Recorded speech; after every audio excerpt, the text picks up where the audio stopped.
আলাইকুম, কেমন আছেন সবাই? আশা করি সবাই ভালোই আছেন। এই মুহূর্তে আমরা আছি কই ভাই, কই আছি? এটা স্কুল। ওয়াও, দারুণ স্কুল। আজকে আপনাদের ভিডিওতে দেখাবো পুরান যুগের পোলা মানে আর এই যে বর্তমান যুগে যারা স্কুলে পড়ে অকলগে একটু কথাবার্তা কমু। ভাই আপনারা দেখেন, আগে যখন আমরা স্কুলে যেতাম কি করতাম, আমরা কি খাইতাম?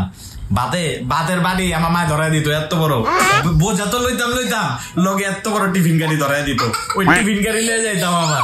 ঠিক আছে, আর এই যুগের পোলা পাই চলেন শুনি তারা টিফিন টাইমে কি করে। আসসালামু আলাইকুম, ভালো আছেন? ভালো আছেন না? কোন স্কুলে পড়েন আপনি? কানাডিয়ান স্কুলে পড়ে। আচ্ছা, তারপর আমরা যখন স্কুলে পড়তাম তখন টিফিন টাইমে তো ভাত নিয়ে যেতাম। আপনারা এই যুগে কি খান? আমরা এই যুগে টিফিন নিয়ে যাই, টিফিন এরকম থাকে, তারপর নাগেট দিয়ে দেয়। আমাদের সময় যখন আমরা স্কুলে যেতাম তখন আমরা বেশি লুডুসই খাইতাম। ওই সময় এটাই আমগুলো অনেক কিছু আছিল। আর নাগেট সেই যুগের বলা গেছে তো ওগুলো তো বলে বিলাসিতার ব্যাপার স্যাপার।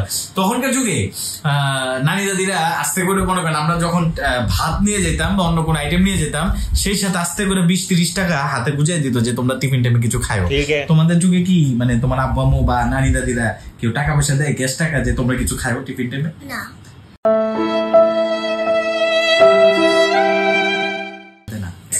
ব্যাপার, বেচারার চেহারাটা দেখেন কি আফসোস বললো সে।